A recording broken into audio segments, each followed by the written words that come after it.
Liverpool Fan in Japan. Hello YouTube, Liverpool Fan in Japan here, the Miyazaki man Sai, and today we're going for a free game gander. This was recommended by Liverpool Fan in Japan and member, the queen of the community, Kim. Thank you so much. And the tactics board is out again, so we're going to look at 3 games in advance, right? Starting with Villa, before we go to Manchester City, and in a crucial match against Newcastle, okay? So 3 game gander, we're going to look at these 3 games on the tactics board with the players on them as well. But I tell you what, sun's out, guns out.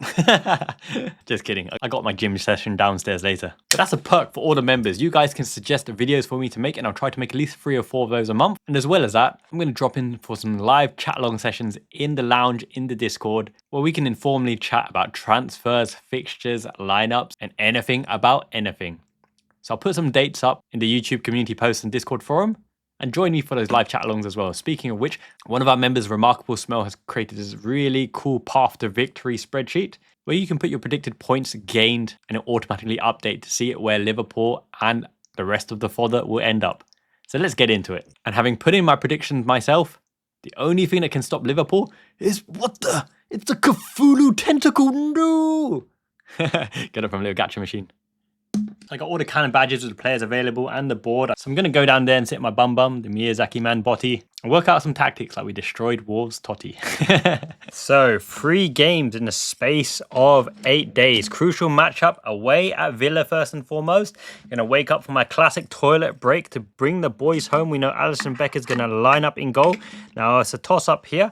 Trent Alexander-Arnold or Connor Bradley. Both of them are legitimate good options, but they do different things, obviously. Connor Bradley can link up the play, join in and run as well. Trent Alexander-Arnold with the long passing to break through. Speed. Aston Villa have a lot of pace on the wings, as do Manchester City. Do you prioritise one of the games over the others? Well, not really. You prioritise the next game because we need a point on the board. We have Villa's numbers. We match up historically well against Villa. I think you've got to start strong. First choice is Trent Alexander-Arnold. We have the option there. We know Joe Gomez is unfortunately out for majority of the season, a few weeks. Konstantinos Tsimikas and Andy Robertson are the options at left back. Now, I don't think Robertson will play both games, which means Kostas Tsimikas comes in for either City or Aston Villa. I have a feeling that Kostas Tsimikas starts the Villa game for the fact that we're going to have deliveries from the back. Aston Villa are going to play it quite tight. Ming the Merciless at the back. Villa have attacking options in plethora now. Don, Yale Mallon, Rashford, Ollie Watkins. All of their heavy artillery are more or less available. We know Rodgers is going to be probing in and around this space here. This kind of space is where Roger roams. He likes to operate from the central positions, darting in between the fullback and the centre-back. However, more than capable, more than good enough. Virgil van Dijk, come as you like, is the name on the team sheet alongside Ibu Konate. We're going to need this pairing up until the end of the season. I mean, Jarell Quansah is good, showed his talent and potential, but in the absence of Joe Gomez, Quansah, in the biggest of matches, is still to be tested, and we obviously know the mistake he made against Manchester United. So we're praying that Van Dijk and Konate can be our first choice pairing for the immediate future and beyond, especially with the 13 games left to go this season. Connor Bradley potentially could start one of the games as well, but I think Trent, if he's fit, starts. Now, Wataru Man Mountain Endo holding the fort in a tough away fixture. He's in the 6th position when it's a congested, battled midfield that isn't bypassed, right? So obviously, when you're scuttling around, he was man of the match or close to it against Manchester City last season. And obviously, you know, shackled De Bruyne and even pressed Rodri very, very high up. But in the build-up play, he's somewhat lacking in comparison to Special Gravy. So Gravenberch is a no-brainer. Now, Gravenberch is starting to look a little bit leggy, and the opposition are absolutely bundling into him. You imagine Rodgers will be all up in his face, as will McGinn, and Watkins will drop back on him as well. But Gravenberch is the controller from that central position as well. So what about the other slots? Domi Schlobbers, okay, and Curtis Jones is probably the rotation option here, right? I don't think Harvey Elliott gets in here. Where is my Cujo? Where is my Curtis Jones Jonesy? I've lost Curtis Jones. Curtis Jones has done a runner. We're going to imagine that Stefan Bajcetic is Curtis Jones. Where art thou, Jonesy? Don't know. He's out for now. Okay, so pseudo-Spanish version of Curtis Jones, Jonesy, Soboslai, in the 10 position. Now, you're going to need Dominic Szoboszlai. Comes out, you can sit down. Mushroom Boy Ato has joined us for the tactics. Say hello, Ato. Hello. Liverpool fan in Japan. Let's go. Is your favourite player Szoboszlai? Yes. Summer. You want Szoboszlai there? Okay, so Szoboszlai could play, right? He's intense and he's got high stamina levels. And the fact that I haven't got the Curtis Jones badge, I'm going to put Szoboszlai here for now. I'm going to pin him for now, but could realistically be Curtis Jones as well. Now, Curtis Jones could realistically also be in place of Alexis McAllister. But I think you're going to need a ball controller against Aston Villa on a breakaway and to thread the balls through the lines as well to the front line, because we're going to want to hit them when they're transitioning, because they want to play between the lines and get Rashford and all their players on the ball to go as fast as forward. So Tielemans will roam in around the slot of McAllister, right? You're going to be expecting them to keep a close eye on Dominic Szoboszlai's lateral running side to side, especially in the pocket here, because his relationship with Egyptian king Mohamed Salah means that when Mohamed Salah goes into that space, Szoboszlai is going to be the one to overlap, because Trent Alexander-Arnold no longer goes into this area here. This is Conor Bradley's zone of play. Alexander-Arnold commits up until this point, and he may transition into that position or transition to that position, but it's very rare that he goes around the outside. That's more of a Conor Bradley play nowadays. So with that in mind, Szoboszlai is going to be tasked with making the outside run to allow Mo Salah in this half-space position.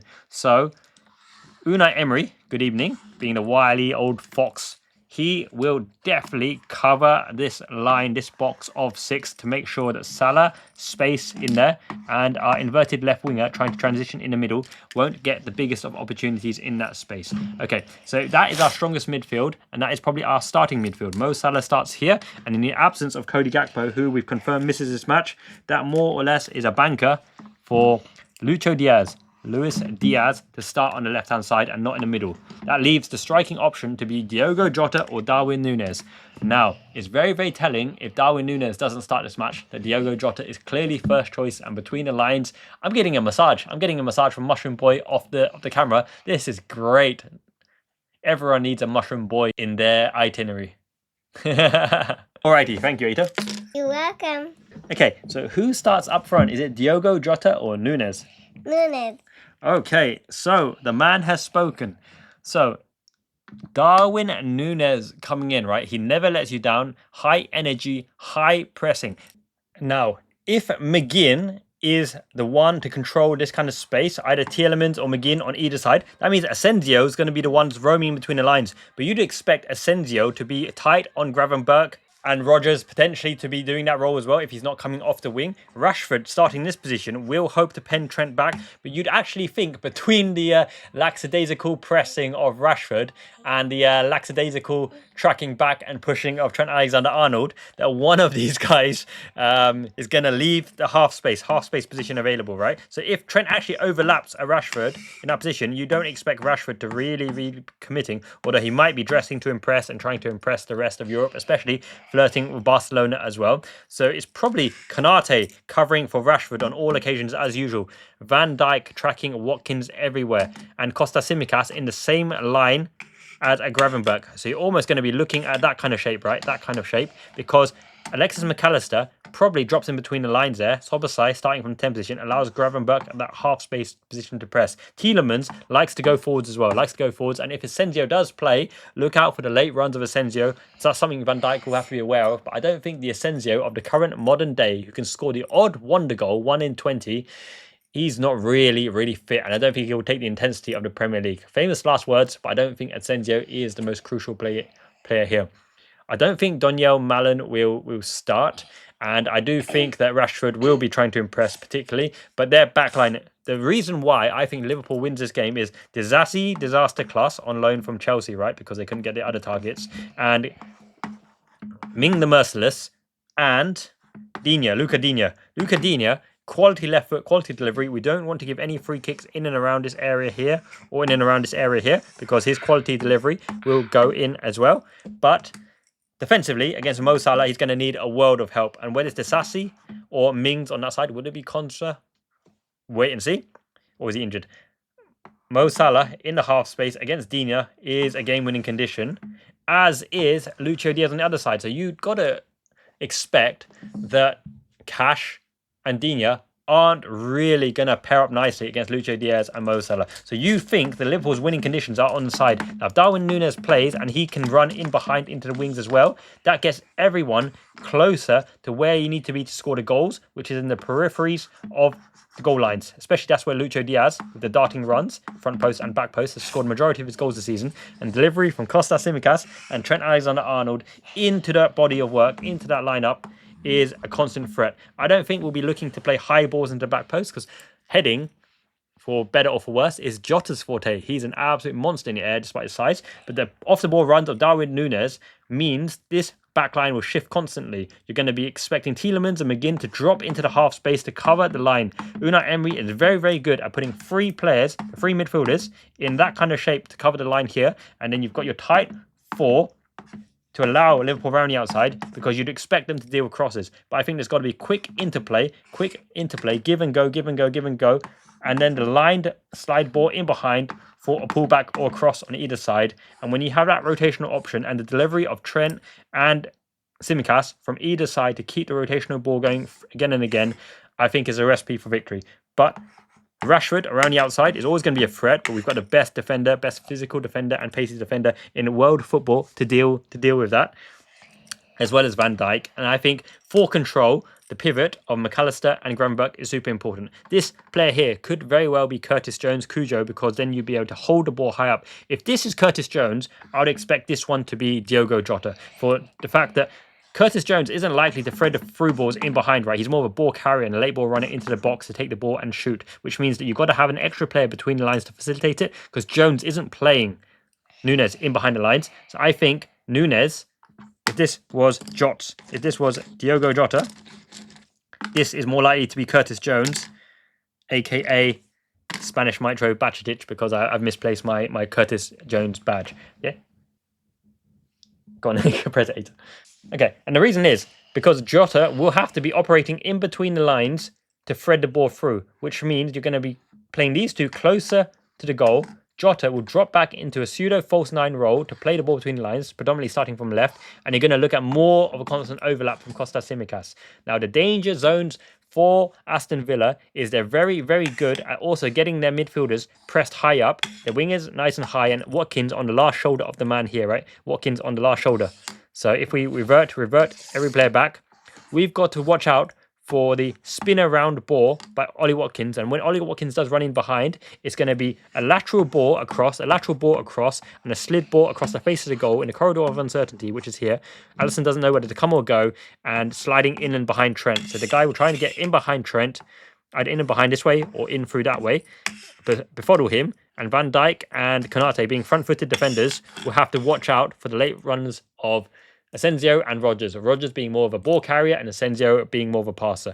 But it's going to be a tough fixture. I think we do match up well against Aston Villa, and I think we will do them 1-0. It might be a tight affair, it might be squeaky bum time, but I think we will do them 1-0. So that leads us nicely onto Manchester City away. Now, Manchester City haven't got the intensity and haven't got the fitness, and they haven't got the pizzazz of the former Manchester City teams. But Omar Mamouche, obviously, he scored a hat-trick, looked on fire. But if you look at the movement, nobody was tracking him. They really should have been tracking him. He's a jack of all trades, decent pace, decent skill, decent shot. But I don't think he is quite adapted to the Premier League as a Julian Alvarez was in that season, who was just consistently scoring when Haaland was having an off day. Okay, in that particular fixture, how will we line up? So if Tsimikas is lined up with this particular match, I think against Manchester City, right, sometimes form goes out the window. If Cody Gakpo is fit again, I would expect you'd expect Cody Gakpo to come straight in because of his added threat, the back post predatory instincts, where he opened the scoring in the first corresponding fixture at Anfield. Additionally, Mo Salah will definitely play, but would you be looking at a Diogo Jota or Darwin Núñez or Lucho Diaz up front? Now, I'm not the biggest fan of this. I don't think that connects so well, but there's an argument that Lucho Diaz, now that he's scored, he's in hits and spurts, so he might score a few on the run. Diogo Jota, the most natural finisher and a person playing between the lines, or Darwin Núñez, agent of chaos, causing havoc. Obviously, he creates the game-winning opportunities and chances as well. But I do feel that Robertson will be the starter at left back against Manchester City. And I also feel that the double pivot here to take control of the midfield is vitally important because of Nico Gonzalez as well. Coming from the Portuguese league, he adds a bit of bite and a bit of short playing impetus. Obviously, Rodri, in absence of Rodri, he'll have to do a role as well. So in that regard, I think Nunes is a battler off the bench, and Diogo Jota, alongside Gakpo, probably starts the Manchester City match alongside Dominic Szoboszlai. You play your strongest team, strongest midfield, because Manchester City will turn up and they will give it a proper go, especially at the Etihad. And Trent Alexander-Arnold starts for that long ball playing capability, but it's going to be a midfield battle that you're going to have to win, especially watching for Haaland, right? Haaland will sit in the shoulder in these kind of spaces here, trying to dart in behind the lateral running before darting in behind. But luckily, the physicality of our players will keep constantly aware of Haaland's runs, because you know that you don't give Haaland an inch of space, and between the lines, he's not the most effective. And by that, I mean in this position here, or here, or here, or here, or here, Haaland will not be hurting you so much, but it'll be up to Omar Mamouche, who'll be trying to move our base laterally in and around. And once the positions open up, you're expecting a driving midfielder, whether it's Kovacic or Nico, to go and support the attack, right? Savinho is having a good matchup, but I think Robertson matches well against Savinho, because even though Savinho's pacey and tricky, he's not the biggest goal threat like a Riyad Mahrez, for example. And I think De Bruyne probably starts for his creative ability, but he can't run for the 90 minutes, as Pep intimated as well. We're always going to have to watch out for De Bruyne's balls in behind and his long pot shot shooting ability. Edison's showing to be quite a weak note in the Manchester City team.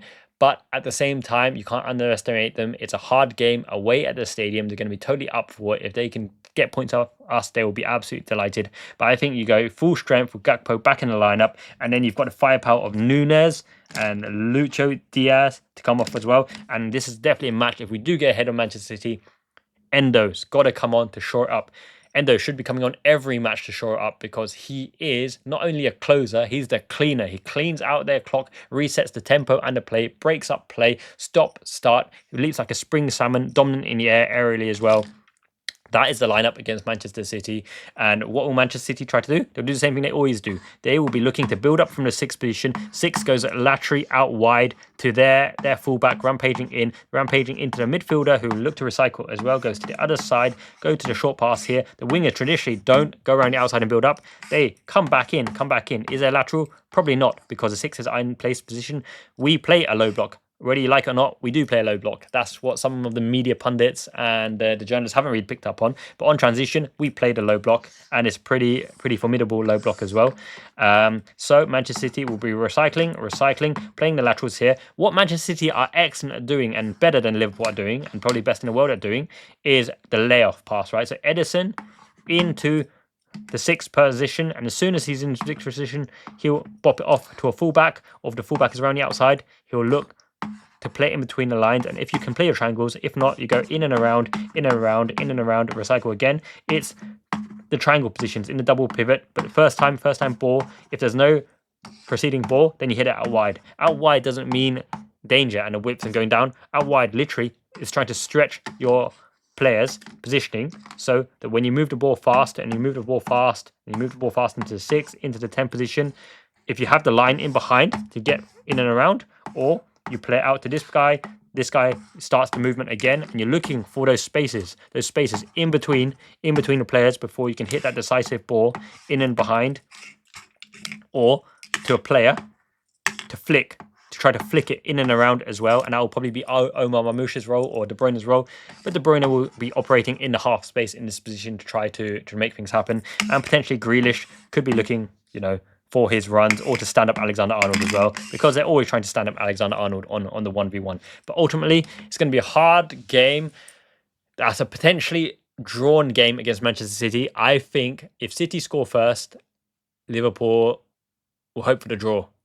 We still haven't gone more than one goal behind the season, and I hope that record stays until right to the end of the season, because that means we have been there and done it and won it and fought until the very end, and either got the points or lost or won comfortably, right? We've never been more than one goal deficit behind any opponent. So long may it continue. If City score first, I think the best we can hope for is a draw. If Liverpool score first, I think Liverpool go on to win it. I don't think we'll draw it from winning position. And that leads us nicely into Newcastle. Newcastle being the final round of games in this 3-batch run. And Newcastle will be a battling game for the fact that obviously you can't start all the players every single match. Curtis Jones will be starting a match. And I think finally, Wataru Man Mountain Endo comes in for this particular match against Newcastle. I think Connor Bradley comes in for the match against Newcastle. And it's going to be a flip of a coin between Andy Robertson or Kostas Tsimikas. But just for this particular representative example, I'm going to put the Greek Scows, the Scows Greek, the Spartan, Kostas Tsimikas in here. So it looks like a change lineup as well. You hope Van Dijk and Konate stay fit throughout, right? Quansah has an opportunity. To come in. But if Quansah does come in, it's more likely, I would say, that Quansah comes in against Newcastle, right? Because Konate, he was substituted on the yellow card in the last fixture against Wolves. We're going to need him against Haaland for sure, physicality, bullying him out. We're going to need him in the Villa match, tough away fixture. And because we're at home, Quansah could come in for Konate if it's too many games on the bounce for Konate against Newcastle, right? But then it'd be a very much changed team, but you might be okay with that for the fact that Wataru Endo is shielding in front of the back line. So Quansah for Konate is a possibility, but more realistically, if Konate can hold out and keep his fitness until then, that is probably what you're going to go with. Then we have Cujo, Curtis Jones. Now, he didn't have the best of games in the last corresponding fixture, but Curtis Jones goes into that slot, and Szoboszlai is an absolute machine. It'll be one of Szoboszlai and McAllister, whether we want a controller or whether we want a presser breaking from the lines and an added threat. I think Szoboszlai comes in. He's an absolute machine. And against Newcastle, right? What do you do against Newcastle? I think Lucho Diaz comes in on the left-hand side to have a proper go at Trippier. So Mo Salah starts every game. And I would love to see Darwin Núñez. Now, whether he does start or not, I think Núñez does start one of the 3 fixtures, and Newcastle is most likely because he's got precedence, having scored the 2, when we were a red card down. I think Núñez starts the game against Newcastle because against Shah, right, and against their backline botman, you got to cause some chaos. You got to disrupt them. You got to be in between the lines. And his willingness to run through the lines means that Guimaraes and Tonali and Joe Linton can't constantly be working their way and powerhousing through the midfield because they have to drop back and cover the zones that Darwin Núñez picks up, because his ability to spin in behind, as we saw in the first example, is a constant menace. And it can't be the centre-back constantly chasing Darwin Núñez for the fact that I don't think they can keep up with him. Newcastle's backline is not tremendously fast, and the midfield are going to have to constantly come back to fill in the pockets in the space. And what Liverpool will need to do with Curtis Jones and Endo playing the short passes, Curtis Jones being the hold-up play, and Szoboszlai will need to use his physicality to battle throughout, and you'd expect him to cover the shadow striker position as Núñez transitions in different space. You'd expect Lucho Diaz to come back to probe, try and make things happen. Curtis Jones is very, very good at going in the wide positions. Now, he may not create from there, but he offers you the wide option similar to Manchester City did with David Silva. Obviously, he's not David Silva. Lucho Diaz will be tasked to come and pick up Mo Salah in the half spaces, and it'll be these two with the line runs, allowing him to come inside, and Szoboszlai being the option on the outside, and Connor Bradley being the option on the overlap as well in space, because then you have an overload on this side. Lucho Diaz, I think, will play between the lines and run laterally and run into that pocket, and Wataru Endo won't go beyond the halfway line to hold with these guys, because you can't allow Anthony Gordon and Isak to break, for example. It'll be a very, very tough game for the fact that Isak always sits in the pocket in the half space. Gordon loves to go in behind. That's the threat that Newcastle have that other teams don't have. Gordon is a constant pest, running in behind, looking for the direct ball, happy to play with his back to goal, spin, give it, and go as well. And when you have the added threat of Tonali playing the ball between the lines and trying to dominate the centre circle, the power of Joe Linton, who has finishing capabilities and predatory instincts as a former striker as well, and Guimaraes, who can play and create from the half position, they're looking to find Isak in the pockets as well, right? Murphy on the other side will plug away and do his job, and they have delivery and they're dangerous on set pieces as well, as we know from the last corresponding fixture. So it'll be a tight one. Can we win all 3 fixtures? We can, but I think there's going to be a draw. There's going to be at least a draw, but I don't think Liverpool will lose. Okay, we're on such a good run of form. We've still got the squad available in the absence of Joe Gomez still. I don't think now's the time to lose a game. And if there was ever time to go for broke, right? And this is what I really, really have tried to put across to everybody. 2 wins and a loss is much better than 2 draws. 2 draws is 2 points and 2 games out of the calendar. 13 games left, 11 games to play. 2 draws is 2 points. A win and a loss is 3 points. Okay? We must win 2 of these fixtures. It's not acceptable. A win, a loss, and a draw. That's not good. That's 4 points. Win 2 of these and lose 1 if you must, and get the 6 points in the bank. Bank it. Not 4 points, 6 points. That is the message that I would give to every Liverpool player if I was Arne Slot. You go for the win. We've got the quality to win. We've got the talent to win. We've got the mentality to win. You've got the mentality monster attributes to win. Okay? Go for the win. That is the most important thing I want to emphasize. And yeah, that's all I want to say, really. Let's do it. Let's absolutely B&Q it. DIY hardware in the UK, right? And if we can come away with 2 wins here, then we would have done good. The boys done good. And look at that cheeky smile by Darwin Núñez. You spin me right round, baby, right round, like a record, baby, right round, right round. You even get MC Star in the house giving you the tactical previews on the board. I haven't done this for a while, so I thought it'd just be a fun one. But look, 3 games in advance, 2 wins and a loss, or even 2 wins and a draw. Do us very, very likely. Very nicely, even likely. And yeah, I'll put the link to the Google Sheet Match Predictor in the description as well. Make sure to like this video. Helps this video get seen, helps the channel grow. Drop your comment in as well. Which fixtures do you think we will win? Do you think we'll draw any? And do you think we'll lose any? Villa, I think historically we match up pretty well against. I would be happy with a win here. Against Manchester City is a tough fixture.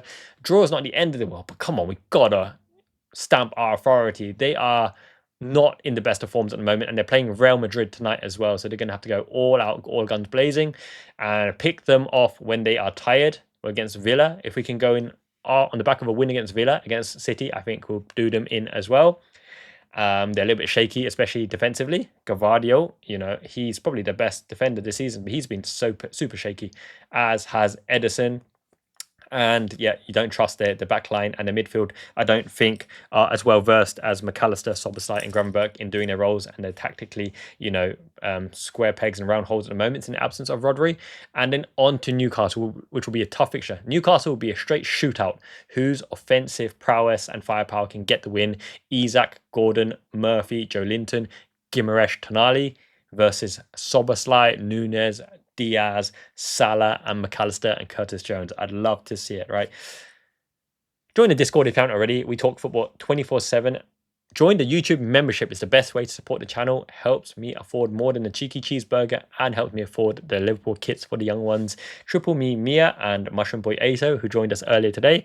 Have a great day, everyone. Until next time, Miyazaki man, Ichiban. It means the best. Jane. Peace.